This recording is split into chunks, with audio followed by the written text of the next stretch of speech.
Y establecemos comunicación con Emilio Álvarez y Casa, defensor de derechos humanos, ex senador de la República y buen amigo de Mega Noticias. Emilio, ¿cómo estás? Un gusto saludarte. Muy buenas noches. Día Internacional del Migrante. ¿Ya estamos preparados para lo que viene?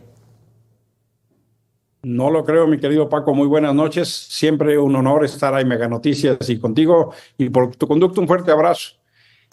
Estoy, la verdad, muy preocupado porque lo que hemos venido viviendo en México es una política de hacerle el trabajo sucio a Estados Unidos. Perdóname que lo diga así, pero fíjate, Paco, que cada mes Estados Unidos manda a México en promedio 1,000 personas, no deportadas, sino personas de otras nacionalidades a esperar el trámite de refugio de Estados Unidos en México. Estos son 360,000 al año, Paco.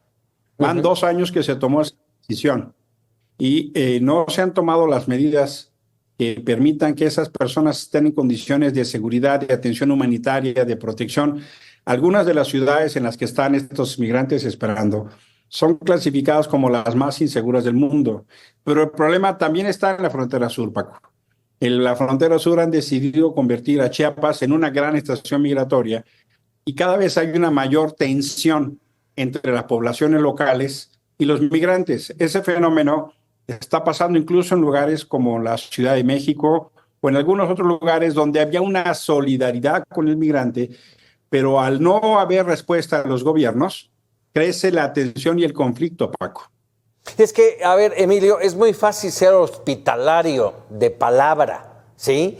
Abrir las puertas y decir, vengan. Pero ¿con qué vivienda, trabajo, escuelas, alimentación?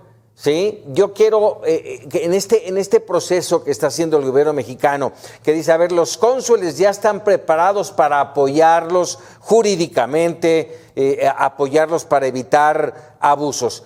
Y los gobernadores en México, no solamente los fronterizos, porque es todo el país, ¿sí? Están preparados, hay dinero, hay presupuesto. Hay muchos lugares en donde el presupuesto prácticamente se ha liquidado. Es así, Paco. Fíjate que lo que mencionas es muy importante subrayarlo, porque hay una distancia notable entre lo que se dice y lo que pasa. En México, los migrantes son carne de cañón de extorsiones, de violaciones, de secuestros, de abusos, no solo de la delincuencia organizada, sino también de muchas autoridades, y que por eso, tristemente, el argot que se utiliza es para referirse a los migrantes es como pollos, una expresión muy ofensiva porque los tratan de quitar tanto dinero como para desplumarlos.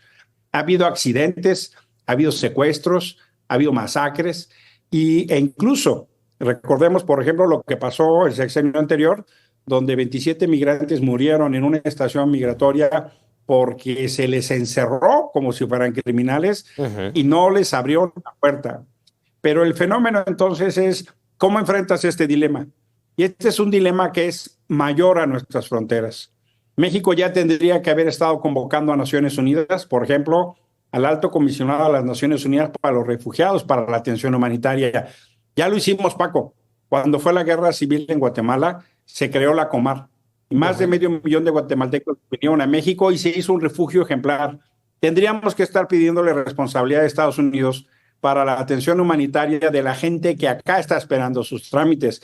Tendríamos que estar generando un acuerdo del orden internacional para que se pueda atender esta crisis que, en mi opinión, ya tiene dimensiones de crisis humanitaria, aunque no lo quieran reconocer como tal, Paco. Claro, totalmente de acuerdo. A ver, rápidamente, Emilio, ¿tenemos más o menos idea de cuántos migrantes ilegales hay en los Estados Unidos? Y te pregunto, ¿ves factible esta suerte de deportaciones masivas con las que amenaza Trump? Yo tomaría en serio las amenazas de Trump. El equipo que han nombrado es un equipo esencialmente antiinmigrante. El nuevo secretario de Estado, el senador de Texas, es una persona que se ha expresado muy en contra. El zar de la frontera sur, el embajador que ha propuesto para México, que ha trabajado en temas de migración y delito organizado, y también la gente de Homeland Security. Los cuatro han hecho un seguimiento muy puntual de las promesas de Trump, como para tomar en serio. Me parece que la respuesta ha sido indebida. No solo han bajado los presupuestos, sino no han prendido las alertas.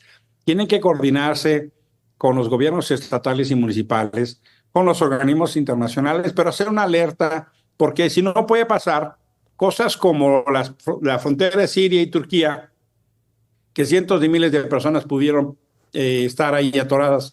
Pero yo quiero subrayar que el tema no es solo con extranjeros. Tú bien lo subrayas.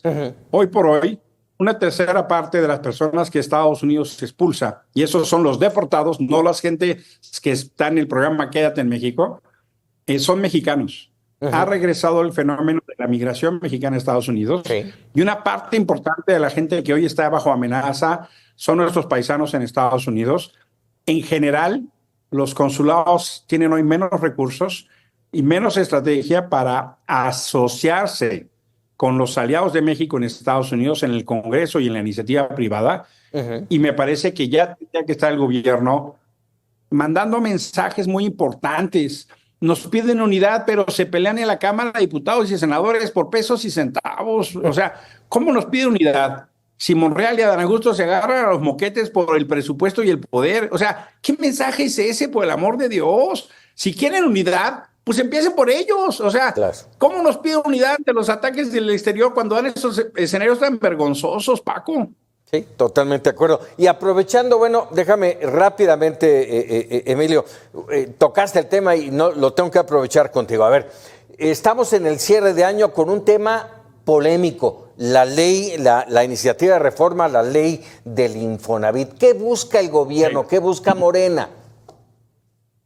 Fíjate que infelizmente es una reforma que se hace otra vez en las rodillas y de mal modo, y cambia el gobierno la composición en la Cámara de Senadores. Afortunadamente detuvieron en la Cámara de Diputados los órganos de gobierno de Infonavit, los órganos de transparencia, los órganos de auditoría y los órganos de revisión. Antes eran tripartitas, tenían la misma representación gobierno, empresarios y trabajadores, porque ese dinero lo ponen los trabajadores y los empresarios, nada más hay que aclararlo. Pero no solo cambiaron eso para que el gobierno ahora tenga mayoría, sino que lo que quieren es poder disponer de los recursos de Infonavit. ¿De qué estamos hablando? Los ahorros de los trabajadores de 200,000, 300,000, 400,000 pesos, que son créditos para vivienda, que claro que queremos que la gente tenga vivienda y claro que queremos que se garantice el derecho, pero ¿cuál es el problema? Esos 2.4 billones de pesos los puede disponer el gobierno, los puede disponer Infonavit, y el problema es que ha habido muy malos manejos. Mira, sí. Quien dirige ahora Infonavit es quien dirigió Pemex. No, y ya denunció corrupción después de tanto tiempo. Denunció corrupción. Fíjate que qué increíble, porque al que denuncian de corrupción es hoy senador de Morena. Es el que era el gobernador de Oaxaca, Murat.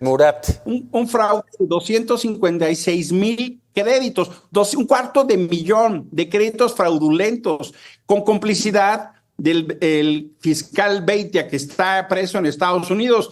¿Cuál es la manera de procesarlo? Lo hicieron senador de Morena, al que era titular del Infonavit. Eso que hoy denunció el titular de Infonavit, empieza por el senador de Oaxaca, Murat, que hoy está en Morena. Entonces dices, ¿cómo voy a creer si en lugar de procesarlo y en lugar de luchar contra la corrupción, le dan un premio en el Senado? O sea, perdón, pero no puedo creer que la denuncia, esto empezó por la denuncia de la Comisión de la Verdad de Nayarit, porque estaban quedándose con las viviendas de los desaparecidos, el fiscal Beitia y un despacho al que le pagaron millones de pesos. Pero imagínate qué tamaño es el fraude. Estamos hablando de 250,000 viviendas fraudulentas en la gestión de Murat. Y lo premia siendo senador. Pues la verdad de las cosas es que entonces el peligro es, no han luchado contra la corrupción, premian con tal de que se vayan a Morena y les apoyen, y ahora van sobre el dinero de los trabajadores. Primero, se gastaron los ahorros de los primeros 25 años que ahorramos en los 2 primeros años de López Obrador. Los 2 siguientes años se fueron sobre los fideicomisos, y los 2 últimos años gastaron ya por créditos, es decir, México regresó a pedir prestado, tanto así que el próximo año 1.4 billones de pesos van a ser para pagar la deuda. Ya estamos pidiendo para pagar, Paco. Y así se van sobre el dinero de Infonavit, pocos rojos. En el Frente Cívico Nacional hemos dicho, hay que acompañar a los trabajadores. 23 sindicatos ya dijeron que no a los empresarios para que cambien esa norma, porque es una cuarta parte del presupuesto de la federación lo que pueden echarle mano, Paco. Caray, habrá que platicar más al respecto. Emilio Álvarez y Casa, como siempre, agradecido. Siempre soy yo el agradecido. Muy buenas noches.